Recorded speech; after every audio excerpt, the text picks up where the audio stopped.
Ripley! Taylor, it's Ripley. We were getting worried. I made it! And there's something else here. A creature, it's big and it's lethal. Ripley, slow down. A creature? It's a life form, an unknown type. Some kind of alien organism. It's extremely dangerous.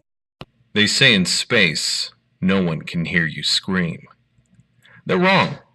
We can assure you there was a lot of screaming here, mostly out of frustration. Given the disappointment experienced by previous games based on the iconic Alien franchise, it's understandable why one would approach Alien Isolation with skepticism. Unlike previous attempts at recreating an authentic Alien experience, developer The Creative Assembly has gone in a different direction with their game, ditching the popular action shooter approach and instead opting for a more survival horror design, one that more closely resembles Ridley Scott's 1979 film Alien, instead of James Cameron's more action-oriented sequel, Aliens. Set in 2137, 15 years after the events of Alien, you take on the role of Amanda Ripley, daughter of Ellen Ripley, warrant officer aboard the USCSS Nostromo, which sounds like an Italian dessert. Which has been missing for years. When presented with the opportunity to uncover the truth behind her mother's disappearance, Amanda heads to the decommissioned space station Sevastopol, where the Nostromo flight recorder has been discovered, along with something terrifying that lurks within the shadows of the station. It's the alien.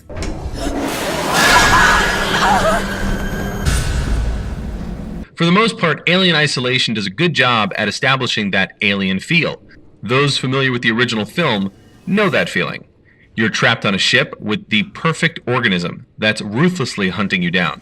There's no killing the xenomorph. It's a mechanic that's both brilliant and incredibly frustrating, the latter mostly because of secondary game design choices. We admire the Creative Assembly's bold decision to present the player with an antagonist that cannot be killed. Not only does it create a tone that aligns itself to the original film, but it also establishes a sense of fear. It truly is a terrifying experience knowing that at any moment an alien can pop out of the shadows and kill you instantly, while all you can do is run and hide. Well, mostly hide, as running will likely only draw the attention of the alien. There are some drawbacks to a design like this, however. For starters, a system like this requires nearly flawless AI and fair mechanics. There are times when playing Alien Isolation when it seems like neither is present, resulting in what feels like very cheap deaths. It all starts with a system that really doesn't give you any indication as to whether you're safe or not. Yes, you have the iconic motion tracker, which lets you know when potential threats are nearby, and also where to go for the objective, but it doesn't do a good job of indicating whether or not you are actually safe. There are times when playing where we swear we were hidden under a table, only to be discovered by the alien. And then there were times where we simply crouched in the corner of a room, only to have the alien walk right by without noticing. Also, other specific instances where the alien or another threat even seemingly looked at us and nothing happened. They just kept on their way. Why in some cases can we be seen and others ignored? We have no idea, and it's impossible to master the mechanics of a system where there's seemingly no clear-cut rules. Perhaps part of the reason why Alien Isolation can't really teach you those rules is because there's no predetermined path for AI. Unlike most stealth games where enemies typically patrol in a specific pattern, the artificial intelligence of the alien has been programmed with a complex set of behavioral systems designed to hunt the player by sight, sound, and smell. This sort of unpredictability certainly establishes tension, but it also creates a sense of uncertainty for the player that can result in some feelings of unfair, frustrating deaths. The game never really does a good job of teaching you what you did wrong and why you were discovered. Yes, there are brief patterns you may recognize in the alien's movements, but you'll never truly be able to predict any of it. Probably worse than the deaths is the archaic save system. Where most games these days feature an automatic save feature, Alien Isolation uses a manual checkpoint system, in which you must continuously be on the lookout for emergency registration points where you can save your progress. Saving your game requires you to find these specific points, which can sometimes seem far and few between. Should you die without saving your progress, you'll be brought all the way back to whenever you last saved your game.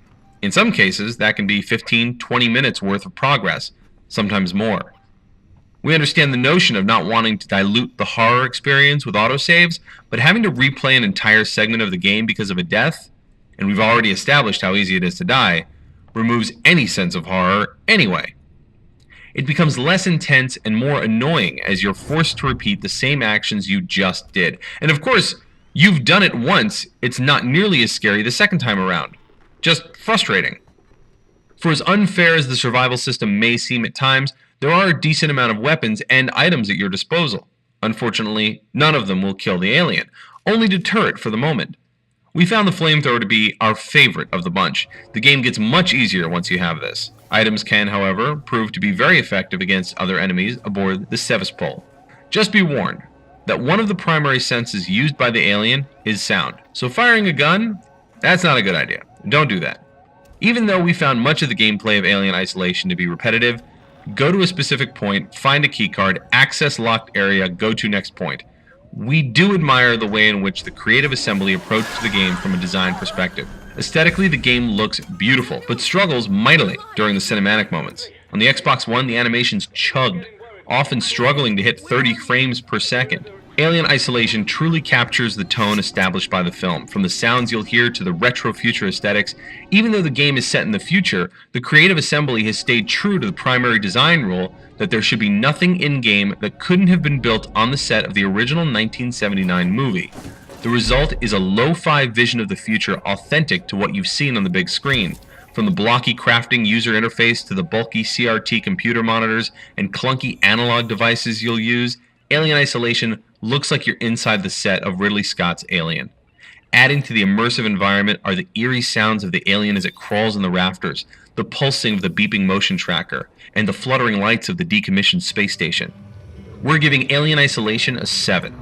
It wasn't created with the same purity as the Xenomorph in which you'll be hiding from. It's not perfect by any means, but it's finally a game that does the iconic franchise justice. It's the best Alien game we've played to date, which again, isn't saying much given the competition. If anything, it remains faithful to Ridley Scott's creative vision, which we think is all fans of the franchise really want from an Alien game.